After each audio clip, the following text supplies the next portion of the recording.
আসসালামু আলাইকুম। আশা করি সবাই ভালো আছেন। আছি দোকানের ভিতরে। তো আজকে দেখাবো যে আমাদের 3 দোকানের ভাড়া কত। মানে দেখানোর কিছু নেই, জাস্ট বলা যে আসলে আমাদের 3 দোকানের ভাড়া মোট কত টাকা। 3 দোকান কেমন সেটা কীভাবে বুঝবেন সেটা একটু দেখাই। আসলে দোকান একটা এক একটা দোকানের সাইজ কেমন। এই যে একটা বাঁশ দেখতেছেন, এটা সাদা সাদা কাপড় দিয়ে বানানো বাঁশ। এই বাঁশ থেকে এই বাঁশ, এই এই বাঁশ, এই হলো এক দোকান। এই এক দোকান, এই যে সামনে আমাদের। আর এই যে পিছনে এই যে প্লাস মেলামাইন, এই আরেক দোকান, তিনটে মিলিয়ে মানে 3 দোকান মিলিয়ে গেলে আমাদের এক দোকান। আমি হয়তো বুঝতে পারছি যাতে 3টে দোকান মিলিয়ে আমরা একটা দোকান বানাইছি। তো 3 দোকানের ভাড়া কত? প্রতি দোকানের ভাড়া ধরা হয়েছে আপনার 65,000 অফিসিয়ালি।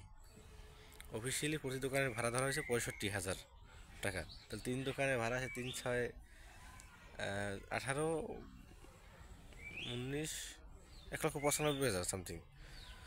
তো ধরেন 1,90,000 টাকা। কিন্তু মেলা যে তারিখে শেষ হবার কথা ছিল তার থেকে আরও প্রায় 5 দিনের মতো বাড়ানো হয়েছে টাইম, যার কারণে ভাড়া আরও বাড়বে। তো দেখা যায় 2 লাখ প্লাস ভাড়া পড়বে। তো দোকান তিনটে দেখাইলে কত দূর, আমি একটু শেষ মাথায় যাই আর একটু দেখাই দিই আপনাদের। এই যে এখান থেকে শুরু একেবারে ওই যে শেষ। এই 3 দোকানের ভাড়া টোটাল আনুমানিক 2 লক্ষ প্লাস টাকা ভাড়া পড়বে আপনার। মোট প্রায় 35 দিনে ভাড়া 2 লক্ষ টাকা। তাহলে ধারণা করেন যে প্রতি ইঞ্চি দোকানের জমির, যে প্রতি ইঞ্চি জমির ভাড়া কত টাকা আসে। যাই হোক, সবাই ভালো থাকবেন, সবার জন্য শুভকামনা। আবার দেখা হবে মেলায় নতুন কোনো জায়গায়। আসসালামু আলাইকুম।